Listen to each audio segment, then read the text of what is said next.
অনেকে আমরা বলি যে রাউন্ড সিঁড়ির নিচে কোনো সাপোর্টিং না দিলে সিঁড়ি পড়ে যাব কি না, এটা নিয়ে অনেক কনফিউজের ভিতরে থাকি।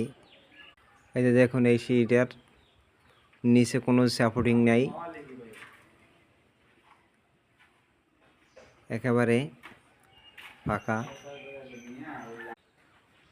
অনেকের আমাদের ভুল ধারণা থাকে যে সিঁড়ির নিচে সাপোর্টিং না দিলে কাঁপব বা ভাঙ্গে পড়ব কিনা, এটা আসলে ভুল ধারণা।